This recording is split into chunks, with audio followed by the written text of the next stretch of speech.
A year ago, my life had collapsed around me. I'd worked myself into exhaustion.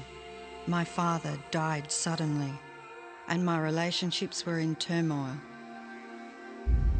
Little did I know at the time, out of my greatest despair was to come the greatest gift.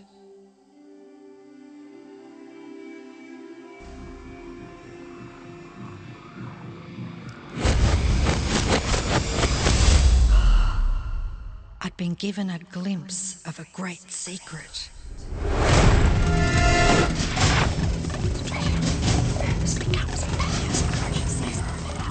I began tracing the secret back through history.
I couldn't believe all the people who knew this.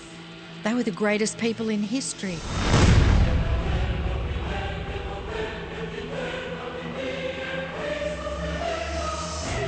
Why doesn't anyone know this? All I wanted to do was share the secret with the world. I began searching for people alive today who know the secret. One by one, they began to emerge.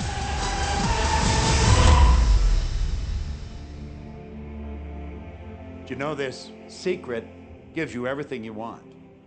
Happiness, health, and wealth. You can have, do, or be anything you want.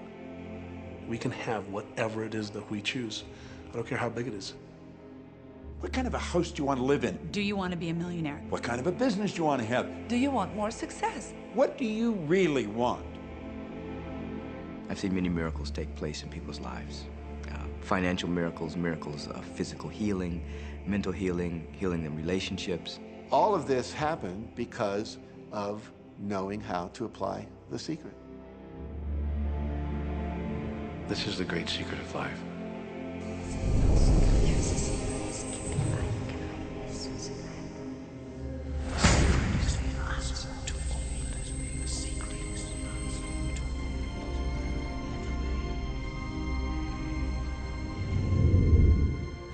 You've probably been sitting there wondering, what is the secret?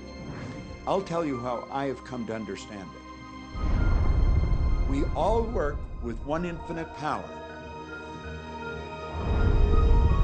We all guide ourselves by exactly the same laws.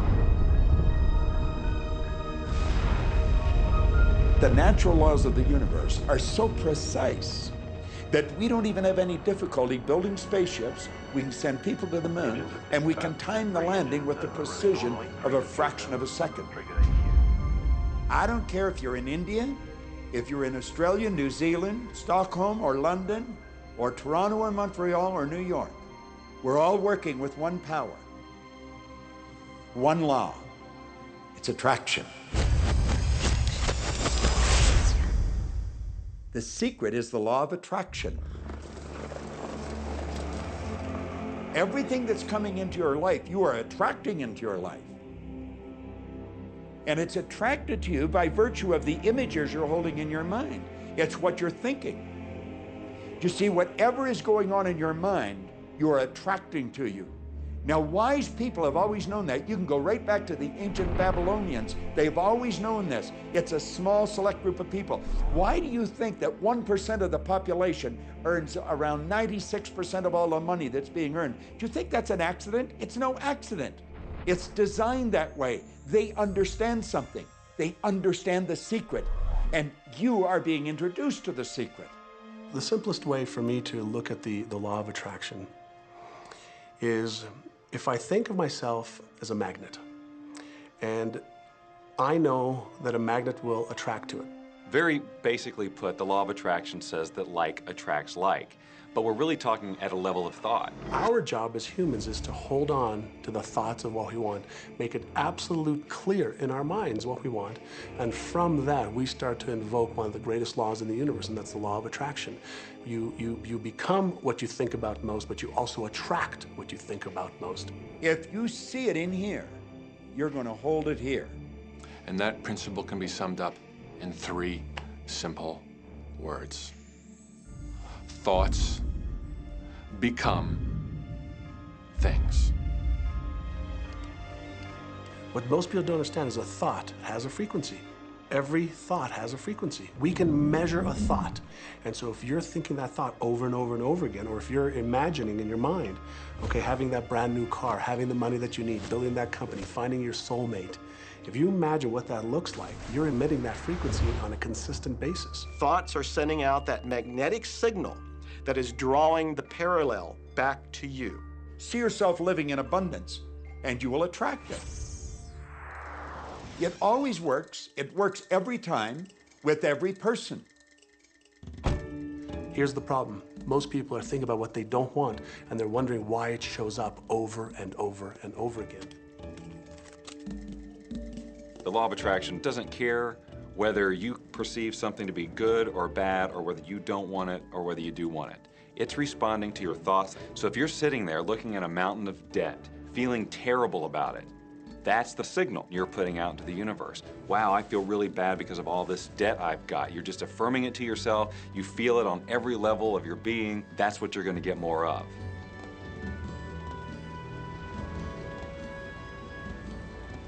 So when you're looking at that thing you want and you're saying yes to it, you're activating a thought. And the law of attraction is responding to that thought and bringing you things that match that. But when you are looking at something that you do not want and you shout no at it, you are actually not pushing it away.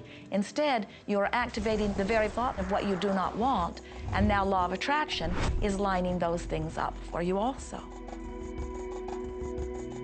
This is a universe that is based upon attraction. Everything is about attraction. The law of attraction is always working. Whether you believe it or understand it or not, it's always working. You might be thinking about the past or the present or the future, but whether you're remembering or observing or imagining, still in that process you are activating thought. And law of attraction, which is the most powerful law in the universe, is responding to your thought. Creation is always happening. Every time an individual has a thought or a prolonged, chronic way of thinking, they're in the creation process. Something is going to manifest out of those thoughts. Law of attraction says, we'll give you whatever it is you say and focus on. And so if you're complaining about how bad it is, what you're creating is more of how bad it is. Oh, look, I found that!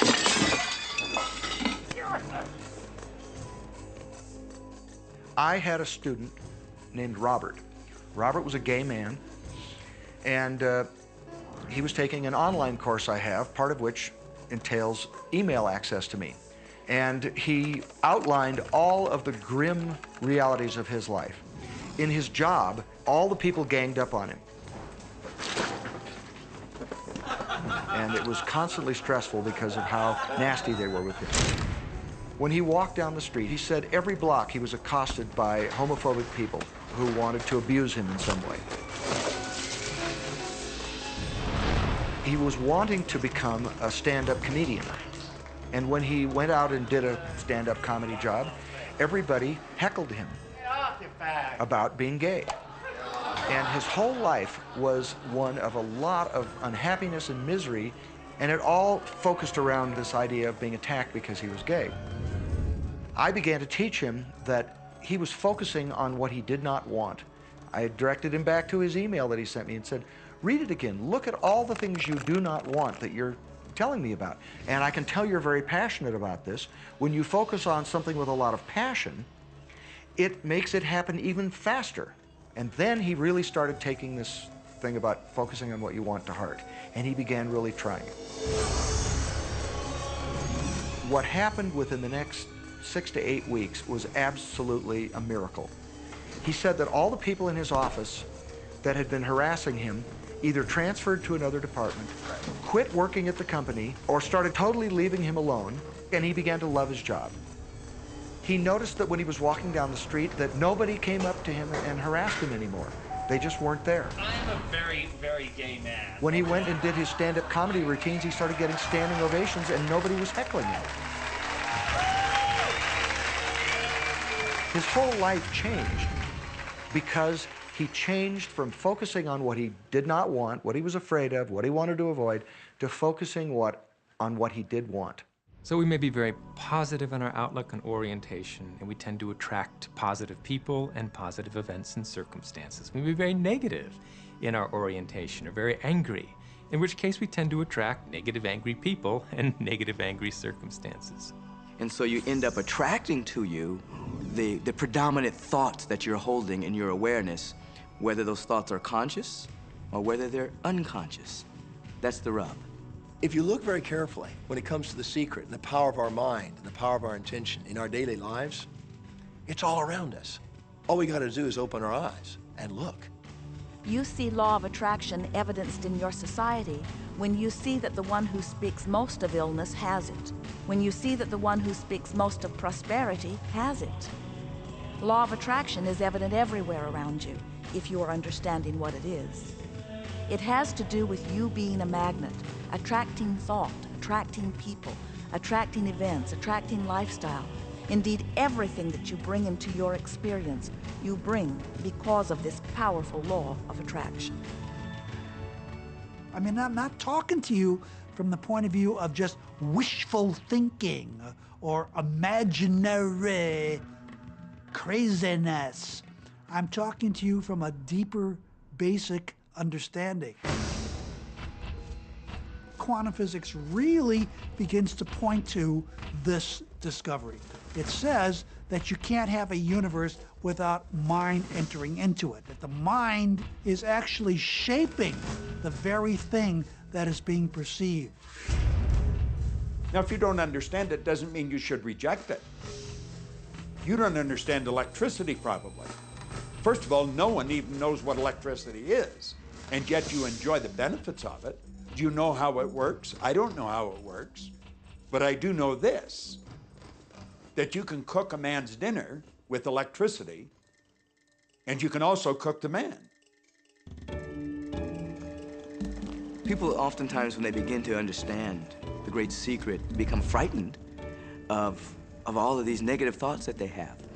Two things they need to be aware of. One, it has been proven now scientifically that an affirmative thought is hundreds of times more powerful than a negative thought. So that eliminates a degree of worry right there.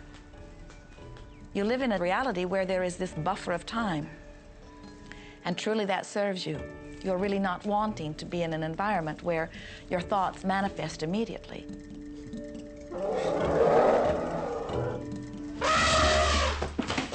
The evidence is long in coming, and that is really a good thing.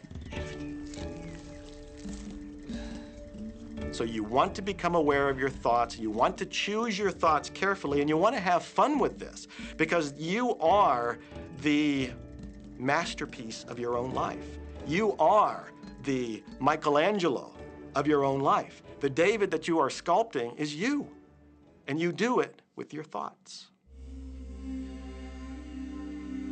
The leaders in the past who had the secret wanted to keep the power and not share the power. So they kept people ignorant of the secret. People went to work, they did their job, they came home. They were on a treadmill with no power because the secret was kept in the few. We live in a universe in which there are laws. Just as there's a law of gravity, if you fall off a building, it doesn't matter whether you're a good person or a bad person, you're gonna hit the ground. Everything that's around you right now in your life, including the things you're complaining about, you've attracted. Now, I know at first blush that's going to be something that you hate to hear. You know, you're going to immediately say, I didn't attract the car accident. I didn't attract this particular client. I didn't particularly attract the debt. I didn't attract whatever it happens to be that you're complaining about. And I'm here to be a little bit in your face and to say, yes, you did attract it. And this is one of the hardest concepts to get. But once you've accepted it, it's life transforming. This is part of the overall giant secret here. And most of us attract by default. We just think that we don't have any control over it. Our thoughts are on autopilot, our feelings are on autopilot, and so everything is just brought to us by default. Now, if this is your first time to hear this, it may feel like, oh, I have to now monitor my thoughts. This is going to be a lot of work. It will seem like that at first, but that's where the fun begins. We do not encourage that you try to monitor your thoughts. That will sort of make you crazy. There are so many thoughts coming to you from so many different directions about so many different subjects. That's where your emotional guidance system comes in. Your emotions, your emotional guidance system is what helps you to understand what you're thinking. So your thoughts cause your feelings. The emotions are this incredible gift that we have to let us know what we're attracting. There are only two emotions from our perspective. One feels good and one feels bad. You call them all sorts of different things, but essentially, all of those negative emotions, whether you call it guilt or anger or frustration, all feel much the same. They do not feel good. And all of those are guidance saying that which you are thinking about right now is not in line with what you are really wanting. On another level, it's called bad frequency or bad vibes or whatever you want to call it. The one that feels good, that feeling of hope or happiness or love, that good feeling, that positive emotion, is guidance saying that which you are thinking right now is in alignment with what you are wanting. So it's really so simple. It's right there. The answer is, what am I attracting right now? Well, how do you feel? I feel good. Well, good. Keep doing that. Our feelings are a feedback mechanism to us about whether we're on track or not, whether we're on course or off course. The better you feel, the more in alignment you are. The worse you feel, the more out of alignment you are. What you are doing as you are moving through the variety of your day-to-day experience is you are offering thoughts that are literally formulating your future experience. And you can tell by the way you feel if the things that you're moving toward will please you when you get there.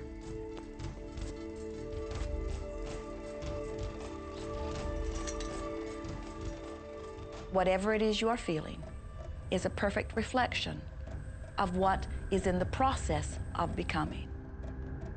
And you're getting exactly what you're feeling about, not so much what you're thinking about. That's why people, if they stub their toe out of bed, they tend to spiral.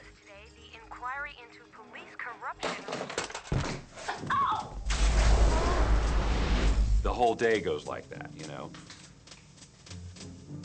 They have no clue that a simple shifting of their emotions can change their entire day and life. If you start out having a good day and you're in that particular happy feeling, as long as you don't allow something to change your mood, you're going to continue to attract, by the law of attraction, more situations, circumstances, people that sustain that happy feeling. Good days, bad days, rich get richer, poor get poorer. It's all about what these people are predominantly and continually feeling. You can begin right now to feel healthy. You can begin to feel prosperous. You can begin to feel the love that's surrounding you, even if it's not there. And what will happen is the universe will correspond to the nature of your song. The universe will correspond to the nature of that inner feeling and manifest because that's the way you feel. So basically what you focus on with thought and feeling is what you attract into your experience, whether or not it's something you want. What you think and what you feel and what manifests is always a match. every single time, no exception. It's hard to swallow. But when we can begin to open ourselves up to that, the ramifications are awesome. It means that whatever thought has done in your life, it can be undone through a shift in your awareness.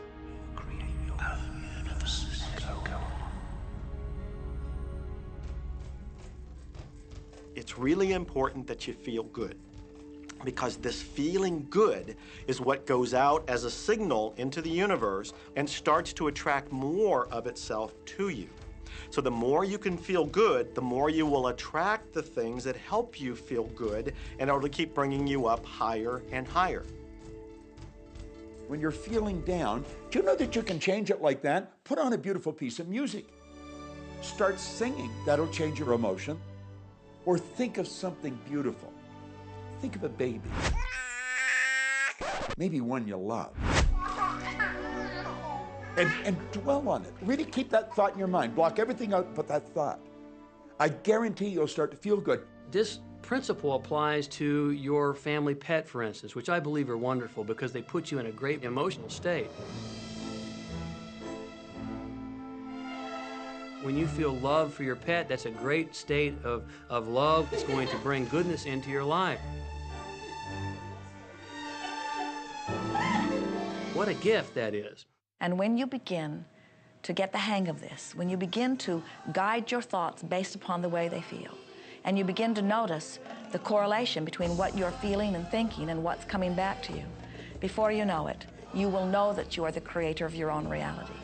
And those who are watching from a distance will stand in amazement at the perfect life you live. Since I learned the secret and started applying it to my life has truly become magical. I think the kind of life that everybody dreams of, and I live on a day-to-day basis. I live in a $4.5 million mansion. I have a wife to die for. I get to vacation in all the fabulous spots of the world. I've climbed mountains, I've explored, I've been on safaris. And all of this happened and continues to happen because of knowing how to apply the secret. Life can be absolutely phenomenal, and it should be, and it will be, when you start using the secret.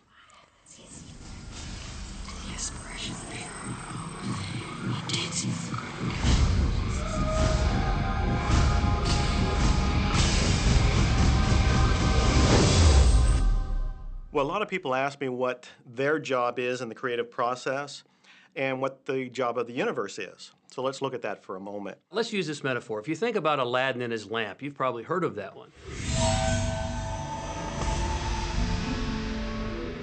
I mean, Aladdin picks up the lamp and he dusts it off, and out pops the genie.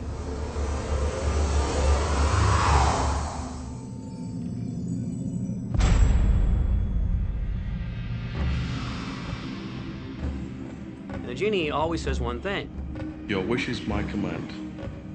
If you trace the story back to its origins, you know, we now think that there's 3 wishes, but if you trace the story back to its origins, there's absolutely no limit whatsoever to the wishes. Think about that one. Now, let's take this metaphor and blow it out and apply it to you in your life. Remember, Aladdin is the one who always asks for what he wants. Then you've got the universe at large, which is this grand genie, and traditions, you know, have called it so many different things. Your holy guardian angel, your higher self. I mean, we could put any label on it, and you choose the one that works best for you. But every tradition has told us there's something bigger than us. And the genie always says one thing. Your wish is my command. So we like to say to you that the creative process is a 3-step process. Step 1 is you must ask for what you want. You do not need to use words to ask. In fact, the universe is not even hearing words from you. The universe is responding completely to your thought.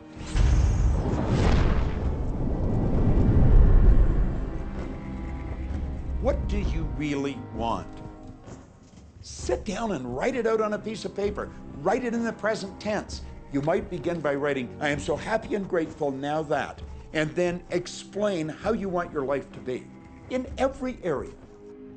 And this is really fun. This is like having the universe as your catalog, and you flip through it and you go, well, I'd like to have this experience, and I'd like to have that product, and I'd like to have a person like that. It is you just placing your order with the universe. It's really that easy.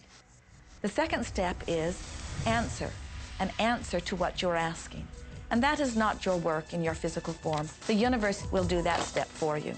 All of the universal forces are responding to the thoughts that you have set into motion. Your wish is my command. And the universe will start to rearrange itself to make it happen for you. Most of us have never allowed ourselves to want what we truly want because we can't see how it's going to manifest. If you do just a little research, it is going to become evident to you that anyone that ever accomplished anything did not know how they were going to do it. They only knew they were going to do it. You don't need to know how it's going to come about. You don't need to know how the universe will rearrange itself. You don't know how. It'll be shown to you. You will attract the way. So then our friends say, something must be going terribly wrong because I know I am asking, so where's my stuff? And we say, you are asking. You are completing step one. You can't help but do that. The universe is answering every time, no exception. But there is another step that you must understand, and it is called step 3, which is the receiving step, which means you must bring yourself into alignment with what you're asking for. When you're in alignment with what you want, you feel wonderful. That's what enthusiasm is. That's what joy is. That's what appreciation is. That's what that feeling of passion is. But when you are feeling despair or fear or anger, those are strong indicators that you are not right now in alignment with what you're asking for. And so when you begin to realize that the way you feel is everything, and you begin to direct your thoughts based upon how they feel, little by little, you can find the feeling place of it, and now you are one with it, and now it must manifest into your experience.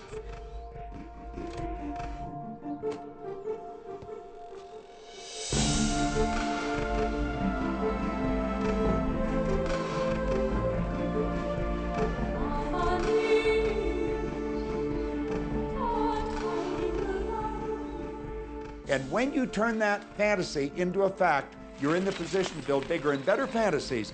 And that, my friend, is the creative process.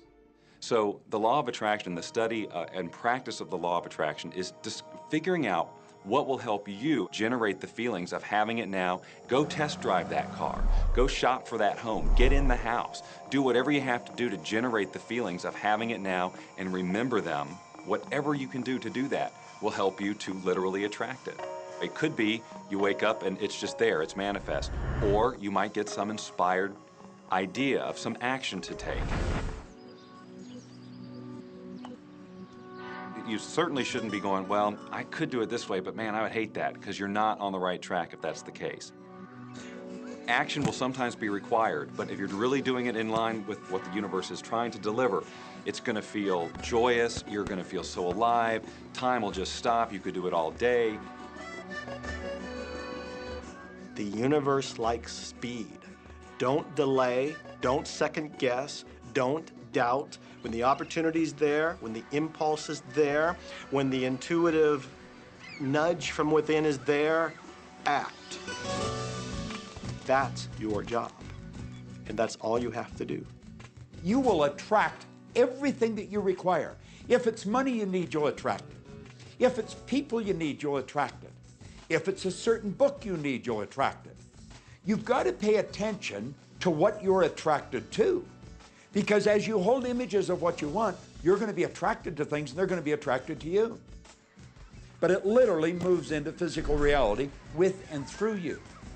And it does that by law. You can start with nothing.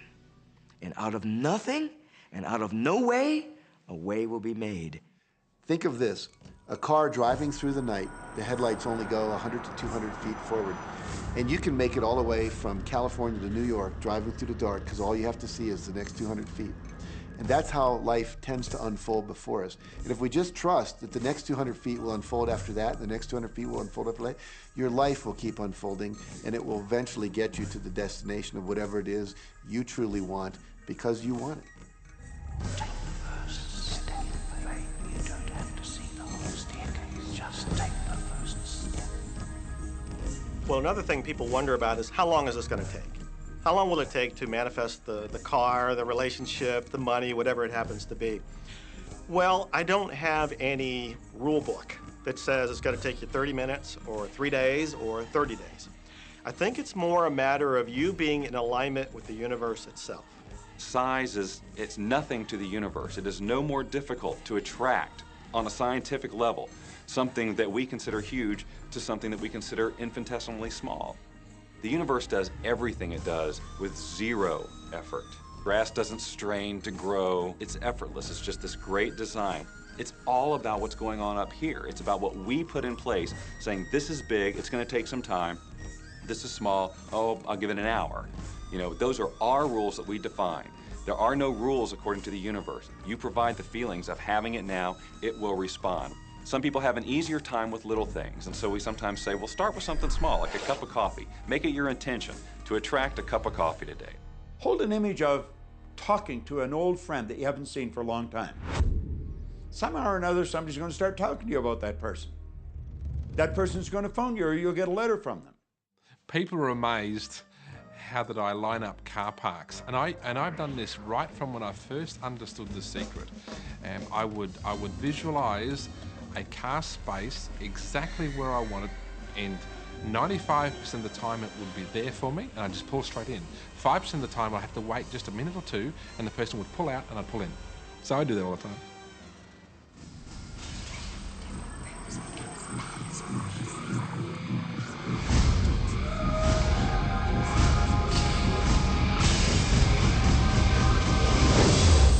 A lot of people feel stuck or in prison or confined by their current circumstances.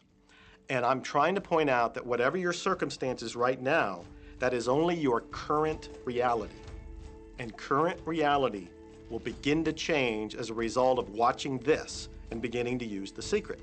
But sometimes it feels like you're stuck because you continue to think the same thoughts over and over again. And so you tend to get the same results over and over again.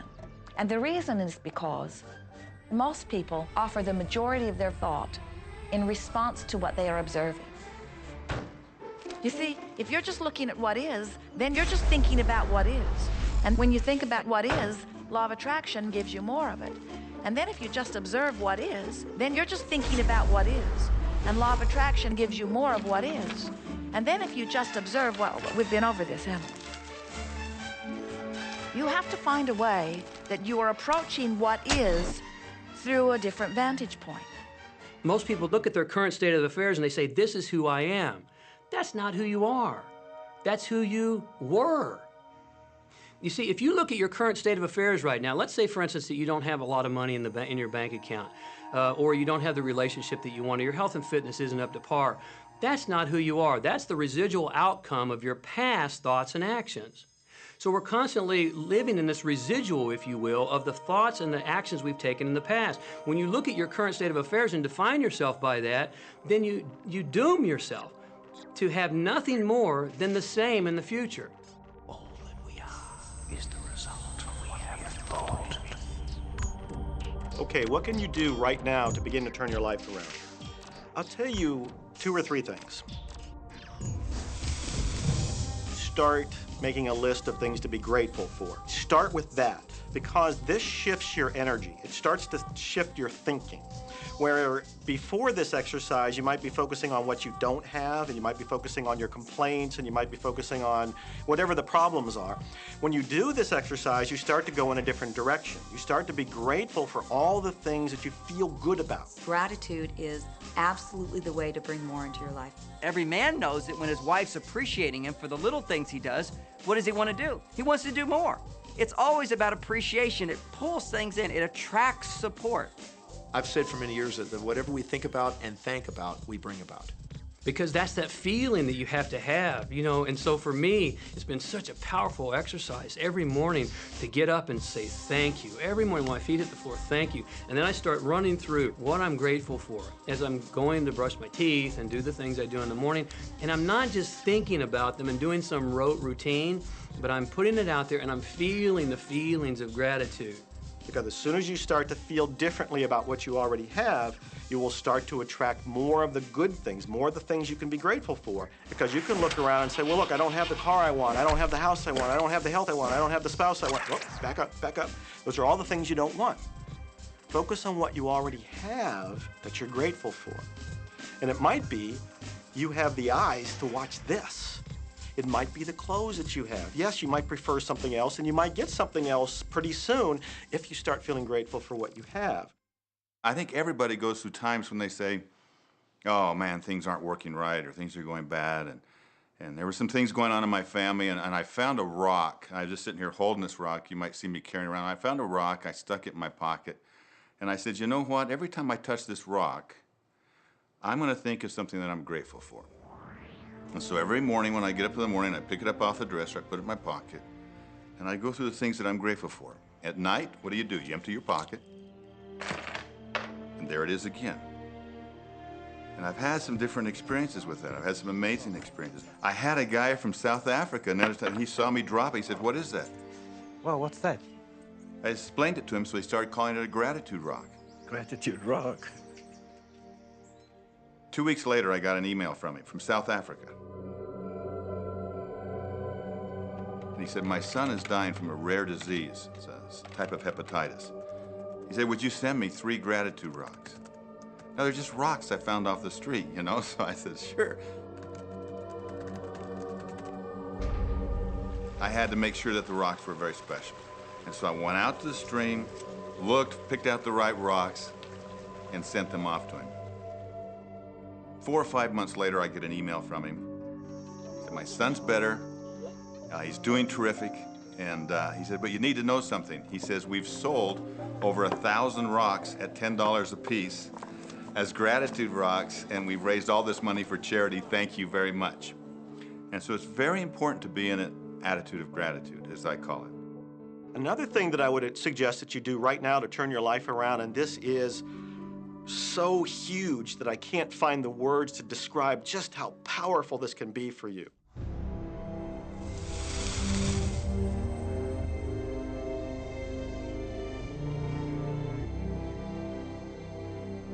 I took the visualization process from the Apollo program and instituted it during the 1980s and 90s into the Olympic program. And it was called Visual Motor Rehearsal. When you visualize, then you materialize. And the interesting thing about the mind is we took Olympic athletes and then hooked them up to sophisticated biofeedback equipment and had them run their event only in their mind.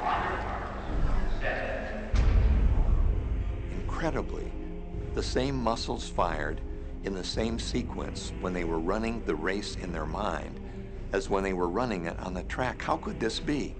Because the mind can't distinguish whether you're really doing it or whether it's just a practice. I think if you've been there in the mind, you'll go there in the body.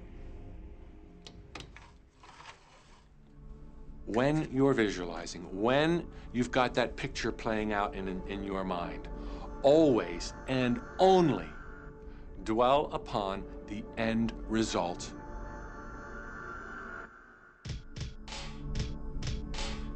Here's an example. Look at the back of your hands right now. Really, look at the back of your hands. The color of your skin, the freckles, the blood vessels, the rings, the fingernails, the fake fingernails. Take in all those details right before you close your eyes. And then see those hands, your fingers, wrapping around the steering wheel of your brand new car.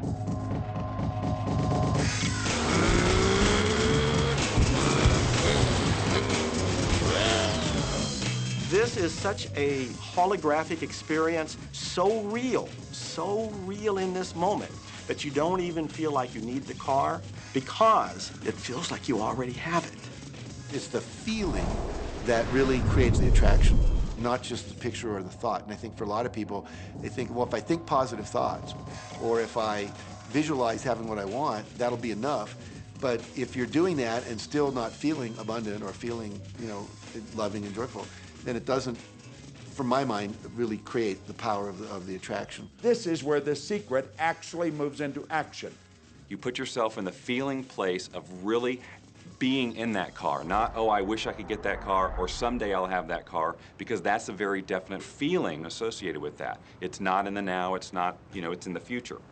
If you stay in that feeling, it will always be in the future. Feel the joy, feel the happiness, no matter how silly it seems in that dark and quiet room, and you're going, woohoo, do it. A lot of people will say, you know, come on, do I have to do that? How bad do you want change?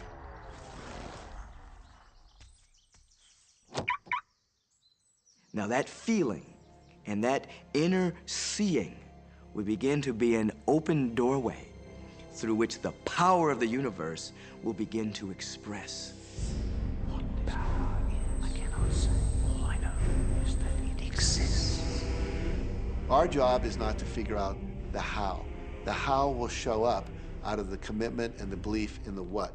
The hows are the domain of the universe. It always knows the shortest, quickest, fastest, most harmonious way between you and your dream. If you turn it over to the universe, you will be surprised and dazzled by what is delivered to you. This is where magic and miracles happen.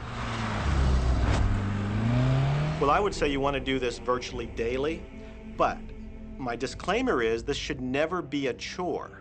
What's really bottom line importance here to the whole secret is feeling good. You want to feel exhilarated by this whole process. You want to be high, happy, in tune as much as possible.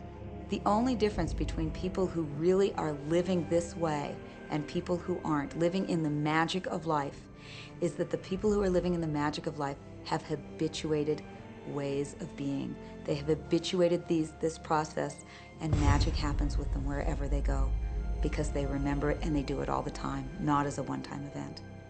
People hold that for a while, and they're really a champion at it. And they say, you know what, I'm fired up, I saw this program, and I'm gonna change my life. And yet, you know, results aren't showing, and beneath the surface, it's just about ready to break through. And someone will look at the surface results and go, this stuff doesn't work.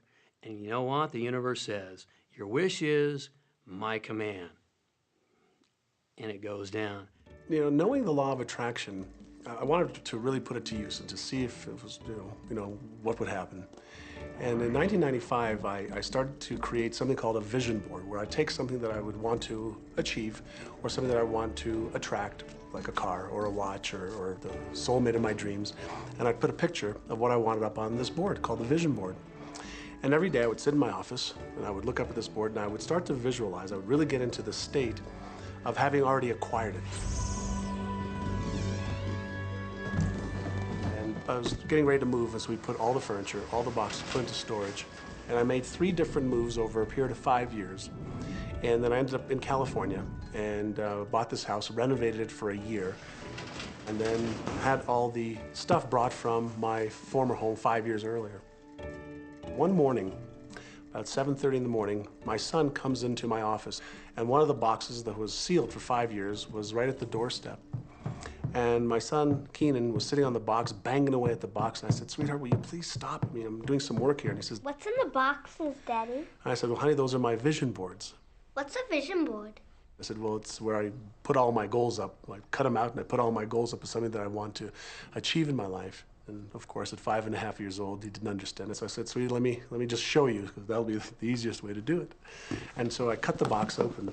And when I pulled up the vision boards, there was a picture on there of a home that I was visualizing 5 years earlier. And what was shocking to me was we were living in that house, not a house like it. I had bought my dream home, renovated it, and didn't even know it. But I looked at that house, I started to cry because I was just blown away. Why are you crying? Honey, I finally understand how the law of attraction works. I finally understand the power of visualization. I finally understand everything that I've read, everything that I've worked with my whole life, the way I've built companies. It worked for my home as well. And I bought our dream home and didn't even know it.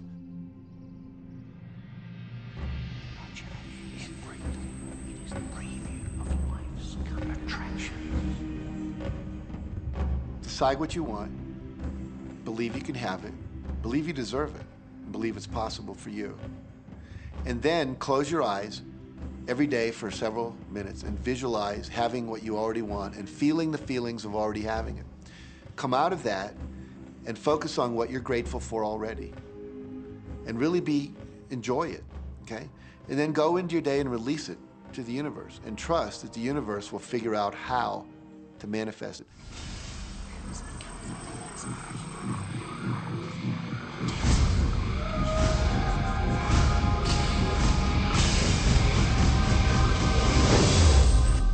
No, The Secret was definitely a real transformation for me because I grew up in a family where my dad was very negative, thought that rich people were people that had ripped everyone off, thought that anyone who had money, you know, must have deceived somebody. And so I grew up with a lot of beliefs about money, that if you had it, it made you bad. Only evil people have money. And, money doesn't grow on trees. That was a big one. Who do you think I am, Rockefeller? That was one of his favorite phrases. So I grew up truly believing that life was difficult, that it was hard, you had to struggle. And it was only when I met W. Clement Stone that I literally began to shift my life. Whatever the mind of man can conceive, achieve. When I was working with Stone, he said, I want you to set a goal that's so big that if you achieved it, it would blow your mind. And you would know it's only because of what I've taught you that you would have achieved this goal. Well, at the time, I was making about $8,000 a year. And for some reason, I wanted something that was really measurable. So I said, I want to make $100,000 in a year. Now, I had no idea how that could do that. I saw no strategy, no possibility, but I just said, I'm going to declare that, I'm going to believe it, I'm going to act as if it's true, and release it. And so I did that. And one of the things he taught me was every day to close your eyes and visualize the goal as if it's already achieved. And I had actually made a $100,000 bill that I put on the ceiling. So the first thing I'd see when I woke up, I'd look up and there it was, and it would remind me that this was my intention. And then I would close my eyes and visualize having this $100,000 a year lifestyle. And interestingly enough, nothing major happened for about 30 days. I didn't have any great breakthrough ideas. No one was offering me more money. And all of a sudden, I was in the shower, it was about 4 weeks into it, and I had a $100,000 idea. It just came right into my head. I had a book I had written, and I said, if I could sell 400,000 copies of my book at a quarter each, that'd be $100,000. Now, the book was there, but I never had this thought. And one of the secrets, I think, is that when you have inspired thought, you have to trust it, and you have to act on it. Now, I didn't know how to do that. I didn't know how I was going to sell 400,000 copies. We'd never done that. And then I saw the National Enquirer at the supermarket. I had seen that millions of times, and it was just background. And all of a sudden, it jumped out of me as foreground, and I thought, wow, if readers knew about my book, certainly 400,000 people would go out and buy it. And about 6 weeks later, I gave a talk at Hunter College in New York to 600 teachers, and this lady comes up at the end and she says, that was a great talk. I'd like to interview you. Let me give you my card. And I said, who do you write for? I'm a freelancer, but I sell most of my stuff to the National Enquirer. And I had this little theme from the Twilight Zone went off in my head. Na, na, na, na, na, na, na. You're like, whoa, this stuff's really working. So that article came out, and our book sales started to take off. But the point I want to make is that I was attracting into my life all these different events, including this person. And to make a long story short, I did not make $100,000 that year. We made $92,327. But do you think we were like depressed and going, this doesn't work? No, we were going, whoa, this is amazing. And so my wife said to me, wow, if it works for 100,000, you think it'd work for 1 million? And I said, I don't know, I think so, let's try it. My publisher actually wrote me a check as a royalty check for our first Chicken Soup for the Soul book. And he actually put a smiley face in his signature because it was the first $1 million check he'd ever written. And so I know from my own experience, because I wanted to test it, does this secret really work? And when we put it to the test, it absolutely worked. And now I live my life from that every single day. Well, I can just imagine what a lot of people that are watching this are thinking. And that is, how can I attract more money into my life? How can I get more of the green stuff? How can I get more wealth and prosperity? How can I, when I love my job, deal with the credit card debt that I have? And the realization that maybe there's a ceiling on the money that can come in because it's coming to me through my job. How can I bring in more? Intend it. This goes back to one of the things we've been talking about throughout the whole secret. Your job is to declare what you would like to have from the catalog of the universe. Well, if cash is one of them, say how much you would like to have. I would like to have $25,000 unexpected income within the next 30 days. or whatever it happens to be. It should be believable for you. Most people have a goal of getting out of debt. That'll keep you in debt forever. Whatever you're thinking about, you will attract. You'll say, but it's get out of debt. I don't care if it's get out or get in. If you're thinking debt, you're attracting debt. Set up an automatic debt repayment program and then start to focus on prosperity. So many times people say to me, well, I'd like to double my income in the next year. But then you look at their actions and they're not doing the things that are going to make that happen. And they'll turn right around and go, well, I can't afford that. Okay, guess what? Your wish is my command. As you are fussing about not having enough money, as you are talking to your friend about not having enough money, as you are feeling unhappy about not having enough money, you are actually activating within yourself or continuing the activation of a thought that is very different from the desire that you have launched. What it just comes down to is you just can't want more money and focus upon not enough. When I first understood The Secret, I was getting bills. Every day I'd get a bunch of bills in the mail. And I thought, how do I turn this around? The law of attraction states that what you focus on, you will get. So I got a bank statement.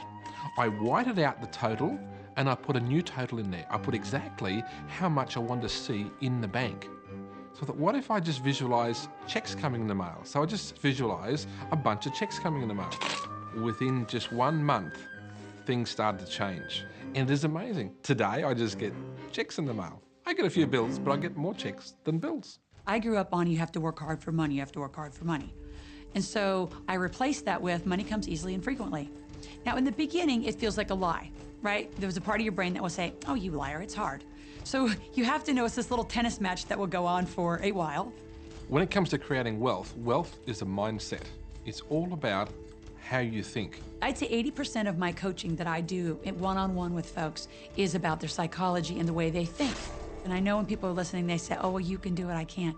Every person has the capability to change the way they're in a relationship and conversation with money. I find so many people who maybe make a tremendous amount of money, but their relationships stink.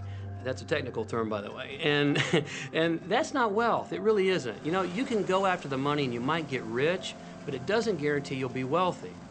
I'm not suggesting that money isn't a part of wealth. It absolutely is, but it's only a part. And then I meet a lot of people who are quote unquote spiritual, but they're sick and broke all the time. That's not wealth either. Life is meant to be abundant in all areas. Many people in Western culture are striving for success. They want to have the home, they want their business to work, they want all of these things. But what I found in my research is that having those things certainly doesn't guarantee what we really want, which is happiness. And that's when all those outer things come. They don't come from going after them first to get happiness. It's backwards. You go for the sense of inner joy, of inner peace, of inner vision first, and then all the other things from the outside appear.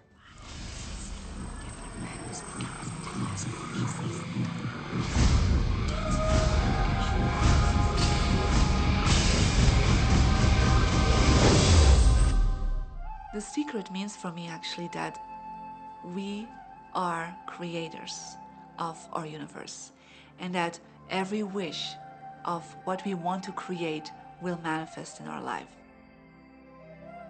Therefore, it's very important what you wish, what your thoughts are, what your feelings are, because it will manifest. Now, one day I went into somebody's home, and he was an art director of a very famous film producer. And in every corner, he had this beautiful image of a woman, a naked woman dressed with a fabric, kind of doing this, kind of saying, oh, I don't look at you, I don't see you, And I said, I think you have trouble in your romance. Are you a clairvoyant or something? No, but look, 7 places you have exactly that woman. But I love that kind of painting. I painted it myself. That's even worse, I said, because you put all your creation and your creativity in it. Now, he's this gorgeous-looking man. He has all these actresses around him because that's the work he does. He doesn't get romance. I said, what do you want? Well, I want to date 3 women a week. Okay, paint yourself with 3 women and hang it in every corner.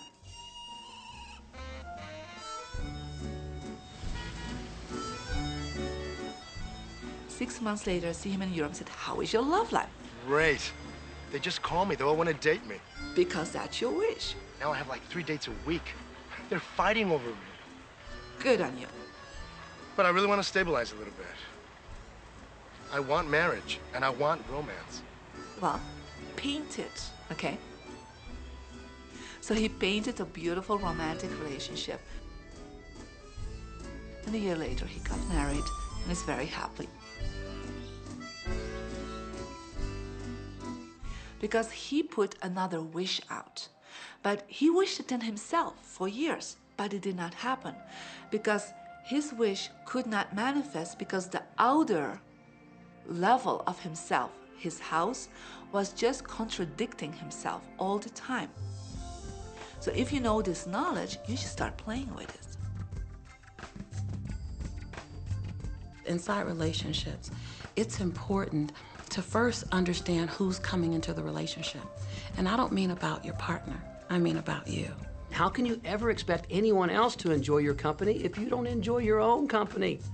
And so, again, the law of attraction or the secret is about bringing that into your life, and you've got to get really, really clear. Here's the question I would ask you to consider. Do you treat yourself the way that you want other people to treat you? You become the solution for you. Don't now you owe me and you need to give me more. Instead, give more to yourself. Take time off to give to yourself, in a sense, to fill yourself up to fullness, to where now you can overflow in giving. I got into many relationships expecting my partner to show me my beauty. I needed to see him showing me my beauty because I didn't feel beautiful. Because when I was growing up, my sheroes were Charlie's Angels, or the Bionic Woman, Wonder Woman. And though they were wonderful women, none of them looked like me. It wasn't until I stopped and I fell in love with Lisa, full lips, round hips, mocha skin, afro, that the rest of the world began to fall in love with Lisa. There's something so magnificent about you. I have been studying me for 44 years. I want to kiss myself. Because you're going to get to love yourself. I'm not talking about conceit. I'm talking about a healthy respect for yourself. And as you love yourself, you'll love others. Sometimes people will say, those people at work are so negative, or the man I live with is so angry, or my children are so worrisome to me. And we say, you must orient yourself to the best part of those people who surround you. We encourage that you get a notebook and that you make a list of the positive aspects of the people that you spend a lot of time with.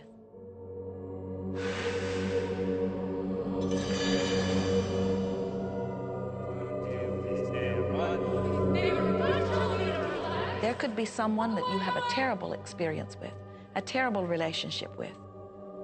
And in the privacy of your own mind, and with quite a bit of work, we will admit, as you focus upon things that you like most, those people will become that mostly to you. And even though you cannot create in their reality, if they are in a mood or an attitude that doesn't match the mood or an attitude that you have about them, they'll zig while you zag. Law of attraction will not put you in the same space together. Your frequencies don't match up. If you knew your potential to feel good, you would ask no one to be different so that you can feel good. You would free yourself of all of that cumbersome impossibility of needing to control the world or control your mate or control your child. You are the only one who creates your reality. For no one else can think for you. No one else can do it. It is only you, every bit of it you.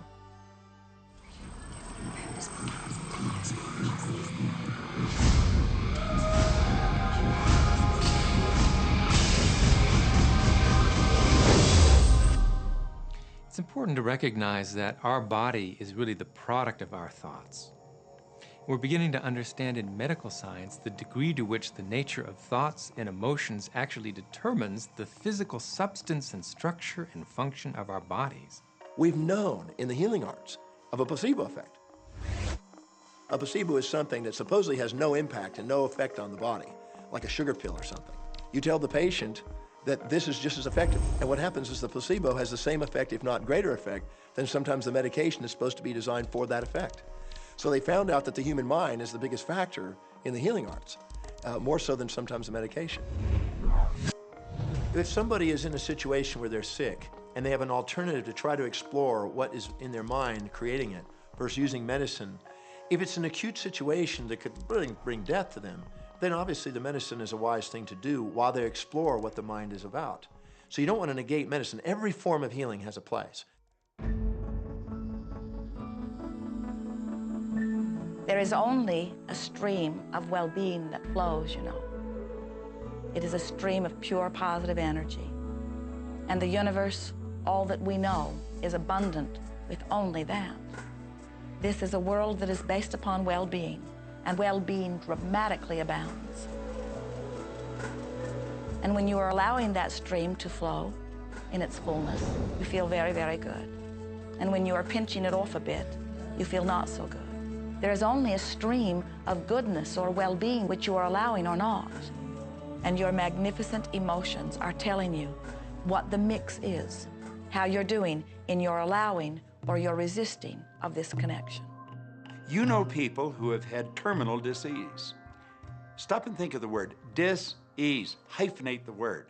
That's a body that's not at ease. We've got 1,000 different diagnoses and disease out there. They're just the weak link. They're all the result of one thing, stress. And you put enough stress on the chain, you put enough stress on the system, and one of the links breaks. Our physiology creates disease to give us feedback, to let us know we have an imbalanced perspective and we're not loving and we're not grateful. So the body's signs and symptoms are not something terrible.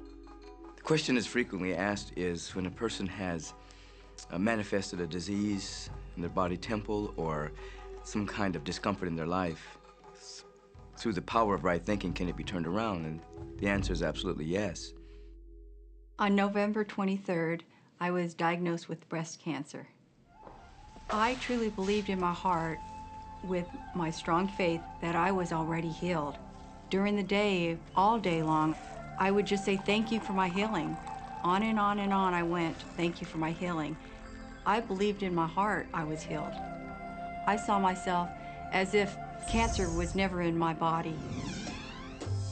One of the things I did to heal myself was to watch very funny movies. That's all we would do is just laugh, laugh, laugh. We couldn't afford to put any stress in my life because we knew stress was one of the worst things you can do while you're trying to heal yourself. From the time I was diagnosed, which was November 23rd, to the time I was healed totally was approximately 3 months. And that's without radiation and chemotherapy. Well, we come with a basic program. It's called self-healing. You get a wound, it grows back together. You get a bacterial infection, the immune system comes and takes care of those bacteria and heals it up. The immune system is made to heal itself. Dis-ease cannot live in a body that's in a healthy emotional state. Your body is casting off millions of cells every second, and it's creating millions of new cells. In fact, literally, parts of our body are replaced every day. Other parts take a few months, other parts a couple of years. But within a few years, we have a brand new physical body. If you have a disease and you're focusing on it and you're talking to people about it, you're going to create more disease cells. See yourself living in a perfectly healthy body. Let the doctor look after the disease. Can you feel the difference between having painful arthritis in your hips and feeling fearful about it, or having painful arthritis in your hips and feeling hopeful about it? The difference between fearful and hopeful is the difference between recovery or not. Happier thoughts lead to essentially a happier biochemistry, a happier, healthier body.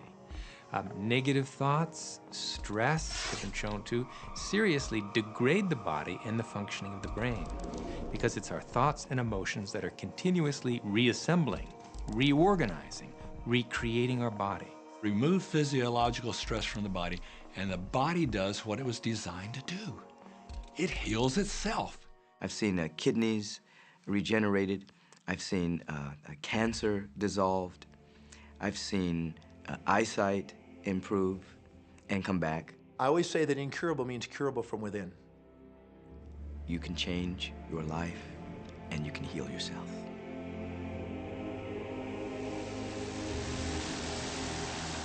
Well, my story begins on March 10, 1981. It really changed my whole life. It was a day I'll never forget. I crashed an airplane.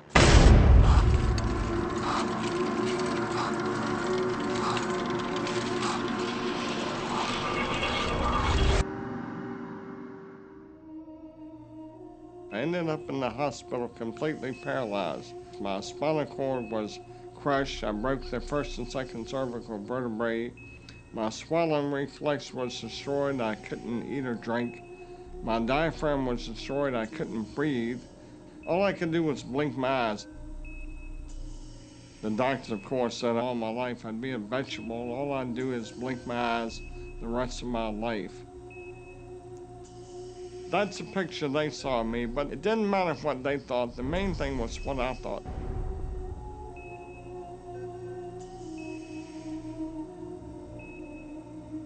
I picture myself being a normal person again, walking out of that hospital. The only thing I had to work with in the hospital was my mind. As long as you have your mind, you can put things back together again. I was hooked to a respirator, and they said I'd never breathe on my own again because my diaphragm was destroyed. But this little voice kept saying to me, breathe deep, breathe deep.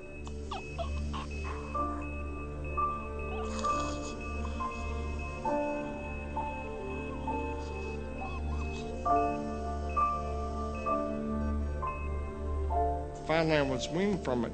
They were at a loss for an explanation.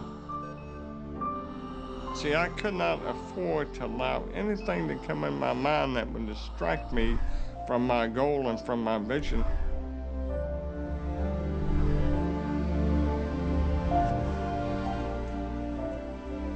Well, I set a goal to walk out of the hospital on Christmas. That was my goal.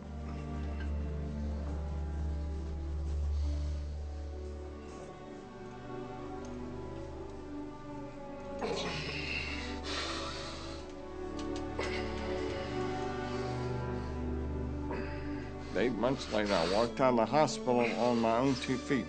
They said it couldn't be done. That's a day I will never forget. For people that are sitting out there right now watching this program that are hurting, if I wanted to sum up my life and sum up for people what they can do in life, I would sum it up this way in 6 words. Man becomes what he thinks about.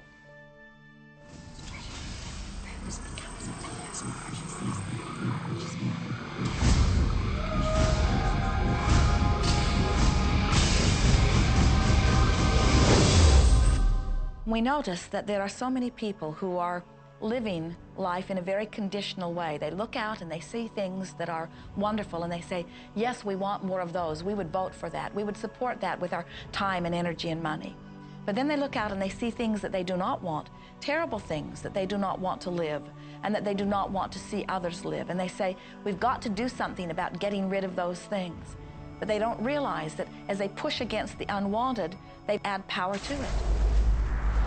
In this world, there is a war against poverty and a war against cancer and a war against teenage pregnancy and a war against terrorism and a war against violence and a war against terrorism. Did we mention that there's a war against terrorism? And all of this pushing against is only adding to, because you can't say no and make it go away. When you shout no, law of attraction is lining that up.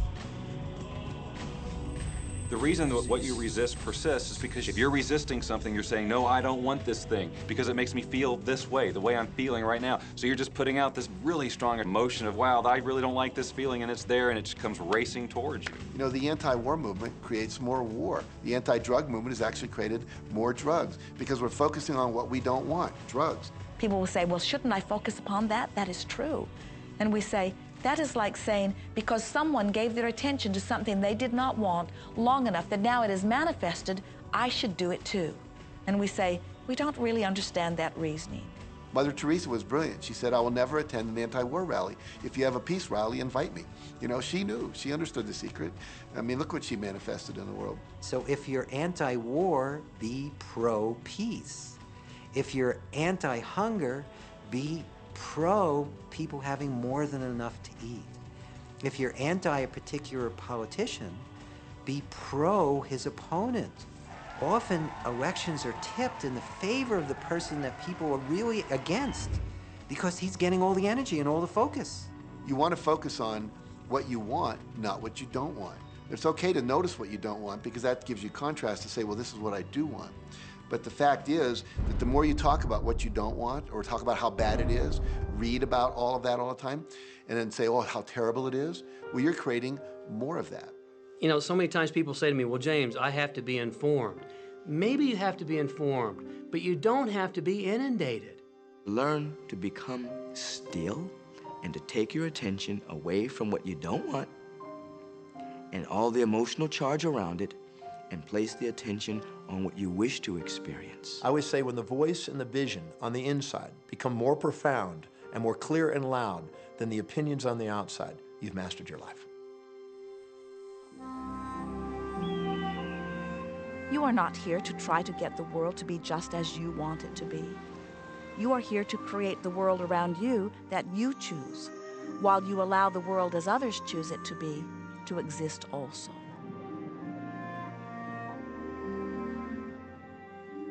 One of the questions I get almost all the time, and it's probably on somebody's mind right now if it's not on yours, and that's the idea that, well, if everybody uses The Secret and they all treat the universe like a catalog, aren't we going to run out of stuff? Won't everybody just make a run for it and bust the bank? What's beautiful about the teaching of the Great Secret is that there's more than enough to go around for everyone. There is a lie that acts like a virus within the mind of humanity. And that lie is there's not enough good to go around. There's lack, and there's limitation, and there's just not enough. That lie has people living in fear, greed, stinginess, and those thoughts of fear, greed, stinginess, and lack become their experience. So the world has taken a nightmare pill. Now the truth is, there's more than enough good to go around. There's more than enough creative ideas. There's more than enough power. There's more than enough love. There's more than enough joy. All of this begins to come through a mind that is aware of its own infinite nature. Every great teacher who's ever walked the planet has told us that life was meant to be abundant. And so just when we think that resources are dwindling, we find new resources to achieve the same things. And so even though we say we have lack, it's because we don't open up our vision and see all what's around us. You know, when everybody starts to live from their heart and go for what they want, they don't go for the same things. That's the beauty of this. We don't all want BMWs. We don't all want the same person. We don't all want the same experiences. We don't all want the same clothing. We don't all want fill in the blank. There's enough for everyone. If you believe it, if you can see it, if you act from it, it will show up for you. That's the truth. So let the variety of your reality thrill you as you get to choose from among it those things that you're wanting. And when you see something that you want in your experience, think about it. Find the feeling place of it. Get inside of it. Talk about it and write it down. Write a script about it. Make it your reality by becoming a match to it. And when you see those things that you're not wanting in your experience, do not talk about them. Don't write about them. Don't join groups that worry about them. Don't push against them. Do your best to ignore them. Remove your attention from the things that you do not want while you give your undivided attention to the things that you do want. Most of the leaders in the past missed the great part of the secret, which is empowering and sharing with others. This is the best time to have ever been alive in history. It's the first time we've ever had the power to gain knowledge at our fingertips.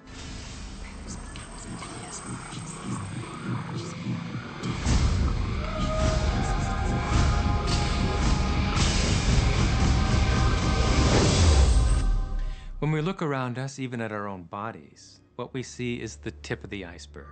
Think of this for a moment. Take your hand and look at it. Now, your hand looks solid, but it's really not. If you put it under a proper microscope, you'd see a massive energy vibrating. Everything is made up of the exact same thing, whether it's your hand, whether it's the ocean, or whether it's a star. Everything is energy. And let me help you understand that just a little bit. There's the universe, of course, and our galaxy, and our planet, and then individuals, and then inside of this body are organ systems, and then there's cells, and then there's molecules, and then there's atoms, and then there is energy. So there are a lot of levels to talk about something on, but everything in the universe is energy. I don't care what city you're living in, you've got enough power in your body, potential power, to illuminate the whole city for nearly a week. Most people define themselves by this finite body, but you're not a finite body. I mean, even under a microscope, you're an energy field. Well, what we know about energy is this. You go to a quantum physicist and you say, what creates the world? And he or she will say, energy. Well, describe energy. Okay, it can never be created or destroyed. It's always was, always has been.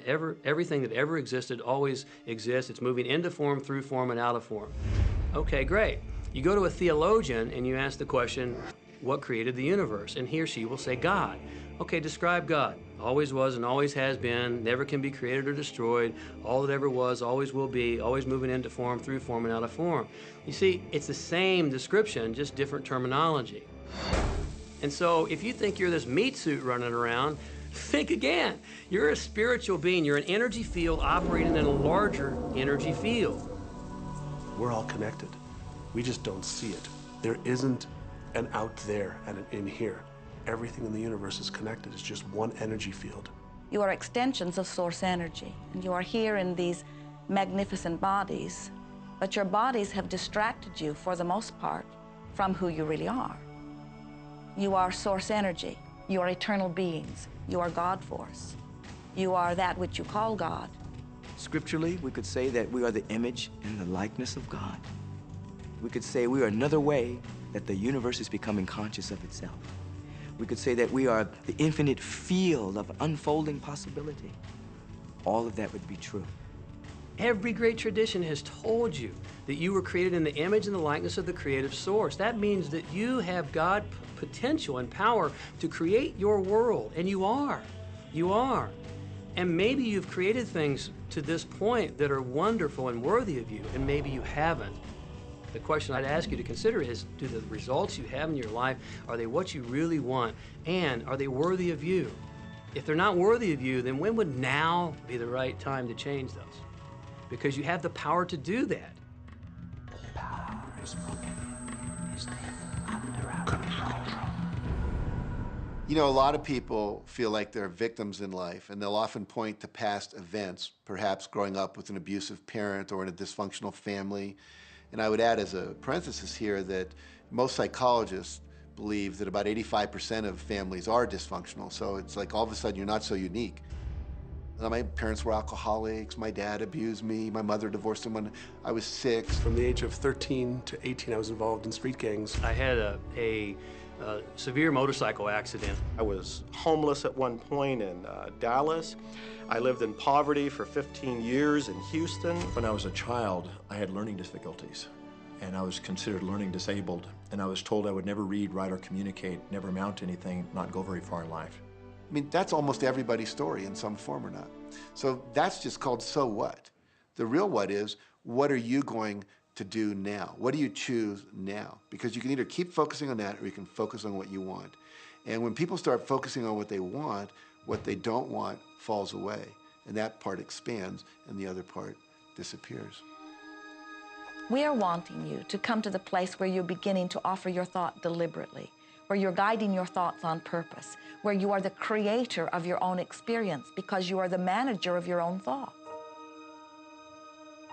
The beautiful thing about the law of attraction is that you can begin where you are, and you can begin to think, real thinking, and you can begin to generate within yourself a feeling tone of harmony and happiness. The law will begin to respond to that. So now you start to have different beliefs, like there is more than enough in the universe, or you have the belief that everything goes right for me, Or you have the belief that I'm not getting older, I'm getting younger. We can create it the way we want it by using the law of attraction. And you can break yourself free from your hereditary patterns, cultural codes, social beliefs, and prove once and for all that the power within you is greater than the power that's in the world.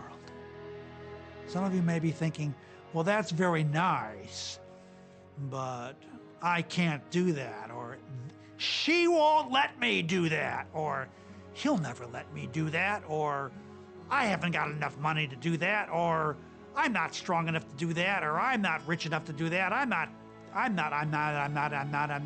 Every single I'm not is a creation. Whether you can or you can't, you are right. Are there any limits to this? Absolutely not. We are unlimited beings. We have no ceiling. The capabilities and the talents and the gifts and the power that is within every single individual on this planet is unlimited.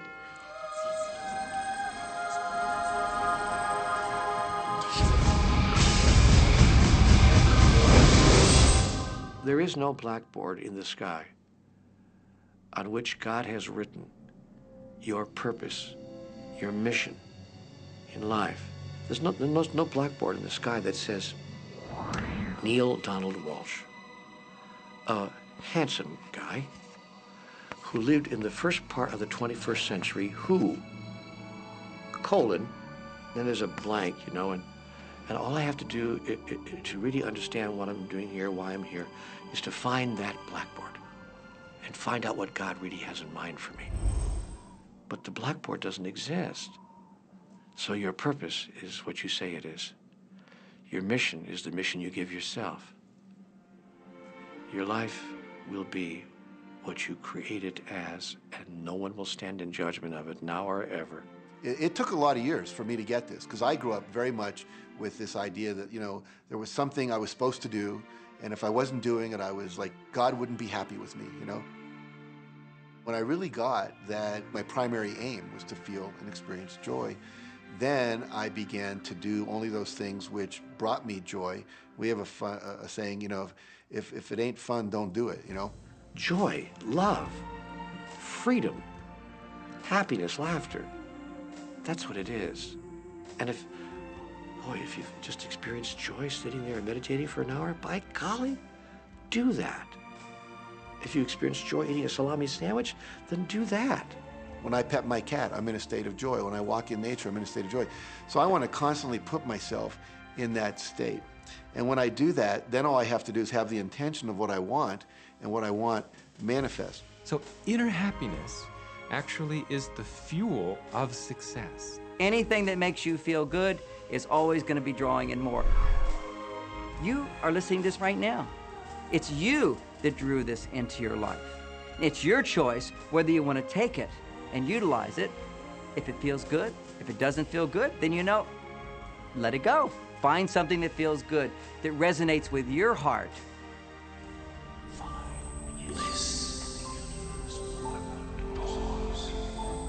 Joseph Campbell said, "Follow your bliss." We think those are the best words we have ever heard spoken from a human tongue. And if one could follow one's bliss, you would follow the trail to abundance and well-being on all subjects. Enjoy life with us, because life is phenomenal. It's a magnificent trip. You will live in a different reality, a different life, and people will look at you and say, "What do you do different than me?" Well, the only thing that is different is that you work with the secret. And then you can do and have and be things that people would say that's impossible for you to do and have and be. We're really now moving into a new era. It's the era where the last frontier is not space, as Star Trek would say, but it's going to be mind. I see a future of unbounded potential, unbounded possibilities. Remember, we're using at most 5% of the potential of the human mind. 100% human potential is the result of proper education. So imagine a world where people were using their full mental and emotional potential. We could go anywhere. We could do anything, achieve anything. See yourself with the good that you desire. Every religious book tells us that. Every great book on philosophy, every great leader, all the avatars who have ever lived. Go back and study the wise ones. Many of them have been presented to you in this program. You know what? They all understood one thing. They understood the secret.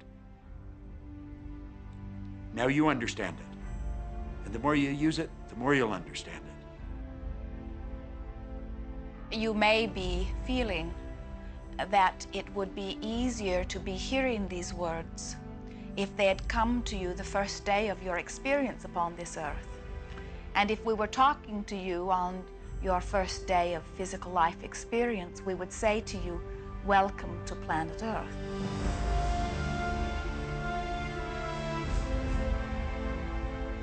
There is nothing that you cannot be or do or have. You are a magnificent creator, and you are here by your powerful and deliberate wanting to be here. Go forth, giving thought to what you are wanting, attracting life experience to help you decide what you want. And once you have decided, giving thought only unto that. Most of your time will be spent collecting data that will help you decide what it is you want. But your real work is to decide what you want and then to focus upon it. For it is through focusing upon what you want that you will attract it. That is the process of creating. I believe that you're great, that there's something magnificent about you. Regardless of what has happened to you in your life, regardless of how young or how old you think you might be, the moment you begin to think properly, there's something that is within you, there's power within you that's greater than the world, it will begin to emerge. It will take over your life. It will feed you. It will clothe you. It will guide you, protect you, direct you, sustain your very existence if you let it. Now that is what I know for sure.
About this. Have fun with it. There is nothing you are supposed to do, only that which you want to do.